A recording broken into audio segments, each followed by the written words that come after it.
आज हम हिस्ट्री के सेकंड चैप्टर का सेकंड लेक्चर देंगे जो है राउलेट एक्ट। राउलेट एक्ट को पढ़ने से पहले मैं थोड़ा सा आपको पिछले लेक्चर के बारे में बताऊंगा ताकि एक कंटिन्यूटी में चलेगा। 15 में जो है 1915 में गांधी जी वापस आए। 16 में उन्होंने सत्याग्रह किया चंपारण में। 17 में उन्होंने शुरू किया खेड़ा डिस्ट्रिक्ट में और फिर 18 में उन्होंने किया अहमदाबाद में। तो ये 3 सक्सेसफुल सत्याग्रह के बाद उन्होंने सोचा कि हम अब थोड़ा इसको नेशन वाइड जो है इस सत्याग्रह को चलाएंगे, क्योंकि उनके सामने जो है एम बहुत बड़ा था और वो एम था हिंदुस्तान की आजादी, हिंदुस्तान में नेशनलिज्म का कॉन्सेप्ट लाना। तो जब उन्होंने ये सोचा कि अब हम नेशनल वाइड ले जाएंगे इसको, तो उन्होंने जो है अपना सत्याग्रह शुरू किया इस एक्ट के खिलाफ, वो है राउलेट एक्ट। अब सबसे पहले हम ये जानने की कोशिश करेंगे ये राउलेट एक्ट क्या है। तो राउलेट एक्ट जो है वो, जैसे कि मैंने पहले इस पे पॉइंट्स पे लिखा हुआ है, तो मैं इन्हीं पॉइंट्स को आपके सामने थोड़ा सा डिटेल में आपके सामने रखूंगा। तो पहला पॉइंट जो है वो है, ये एक्ट जो है 1919 में इंपीरियल लेजिस्लेचर ने पास किया था, यानी कि ब्रिटिश लेजिस्लेटिव काउंसिल ने इसको पास किया था। भले उसमें कुछ इंडियन मेंबर्स भी थे, लेकिन उनकी मर्जी के खिलाफ जो है इस एक्ट को पास किया था। हिंदुस्तानी मेंबर जो थे, इंडियन मेंबर्स जो थे, उन्होंने इसका पूरा अपोजिशन किया था इस एक्ट का, लेकिन इसका उनका जो है उनकी वो सजेशन या फिर उनके अपोजिशन को बिना कंसीडर किए जो है इस एक्ट को पास किया गया 1919 में, 1919 में। अब ये एक्ट था क्या? वो ये था कि इसके अंडर, इस एक्ट के तहत जो है पावर दी गई थी ब्रिटिश आर्मी को कि वो किसी भी पॉलिटिकल एक्टिविटी को सुप्रेस कर सकते हैं। यानी कि हिंदुस्तान में उस टाइम जो है गांधी जी की एंट्री हो गई थी। गांधी जी ने जो है सत्याग्रह शुरू किए थे, जिसकी वजह से ब्रिटिशर्स को अब थोड़ा सा जो है लगने लगा कि इंडिया में लोग जो है हमारे खिलाफ आवाज उठा रहे हैं।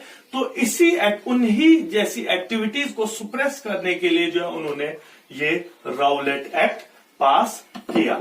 यानी कि जो इस एक्ट में था वो ये है कि किसी भी पॉलिटिकल एक्टिविटीज को वो सुप्रेस कर सकते थे। दूसरी बात जो इसमें, जो इंडियंस को बिल्कुल जिसकी अपोजिशन कर रहे थे, वो किसी भी पर्सन को, स्पेशली पॉलिटिकल प्रिजनर्स को या पॉलिटिकल पर्संस को, वो ब्रिटिश आर्मी जो है, ब्रिटिश सरकार जो है, वो 2 साल के लिए जो है जेलों में बंद कर सकते थे बिना किसी ट्रायल के। तो ये जो 2 पार्ट हैं, ये जो 2 पार्ट मैंने आपके सामने बोले, यही वो रीजंस है जिसके खिलाफ इंडियंस ने जो है मुखालफत की थी, अपोजिशन की थी, लेकिन इन्होंने नहीं माना और इसको एक्ट बना के जिसको नाम दिया राउलेट एक्ट, और 1919 में इसको पास किया। अब इसी एक्ट के खिलाफ जो है गांधी जी ने 1919 में 6 अप्रैल 1919 को जो है 6 अप्रैल 1919 को जो है उन्होंने क्या किया कि उन्होंने राउलेट एक्ट के खिलाफ जो है सत्याग्रह शुरू किया। अब ये सत्याग्रह किस हिसाब से उन्होंने शुरू किया?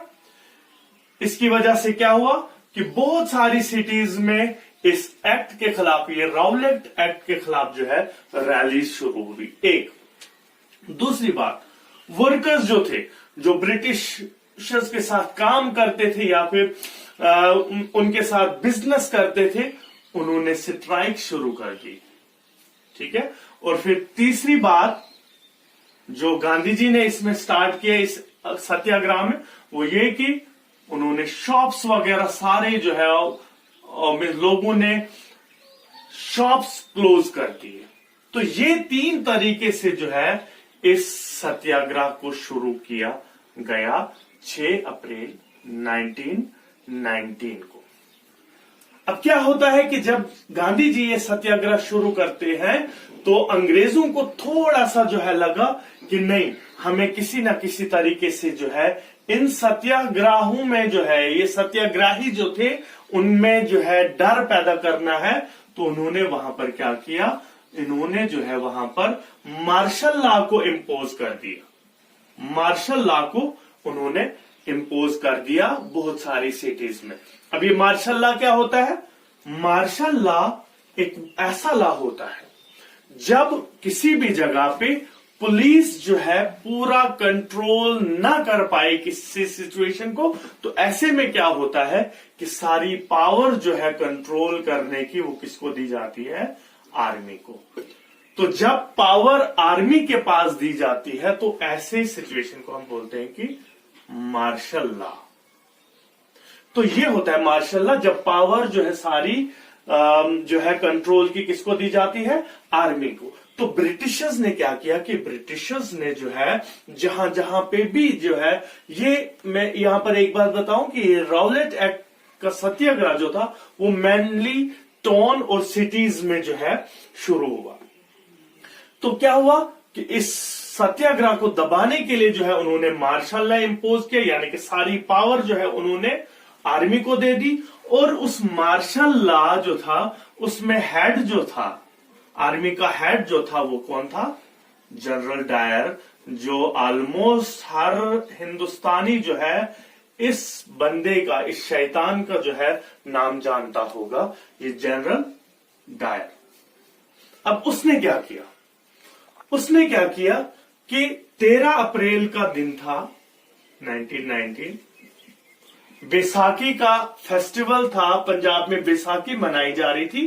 तो जलियांवाला बाग में बहुत सारे लोग जो है, दो पार्ट्स में बताऊंगा कि 2 तरह के लोग जमा हुए। कुछ लोग जो थे वो प्रोटेस्ट कर रहे थे इस एक्ट के खिलाफ, ठीक है, और लेकिन मैक्सिमम लोग जो वहां पर थे वो कौन थे?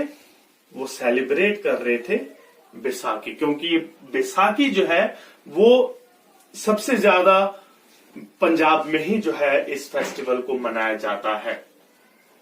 तो जलियांवाला बाग में जो है लोग जमा हुए थे। कुछ लोग जो है वो प्रोटेस्ट कर रहे थे इस एक्ट के खिलाफ, और कुछ मैक्सिमम लोग जो थे वो थे बैसाखी जो है वो फेस्टिवल मना रहे थे।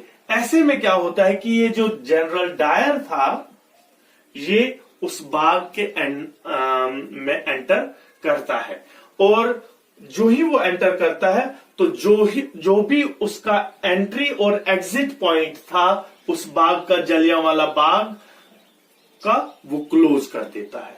वो उस बाग का जो है क्लोज करता है, और क्या करता है कि वो उन पे फायर ओपन करता है, उन इनोसेंट पीपल पे, जो कुछ लोग जो है बिना किसी हथियारों के जो है राउलेट एक्ट के खिलाफ प्रोटेस्ट कर रहे थे, और मैक्सिमम लोग बैसाखी का फेस्टिवल सेलिब्रेट कर रहे थे। तो उन मासूम लोगों पर जो है जनरल डायर ने जो है फायर किए, और उस फायर की वजह से, उस फायरिंग की वजह से जो है वहां पर थाउजेंड्स ऑफ पीपल जो है लॉस्ट देयर लाइव्स, बहुत सारे लोग जो है वहां पर शहीद हो गए। अब क्या मकसद था इस फायरिंग का? वो सिर्फ जो है क्योंकि उन्होंने देखा था कि यहां पर जो है अब आजादी की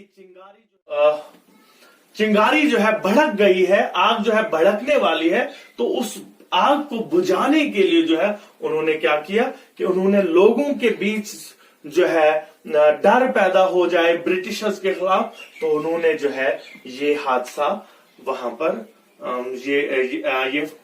ये फायरिंग जो है उन्होंने वहां पर की, ताकि लोगों के बीच में डर पैदा हुआ।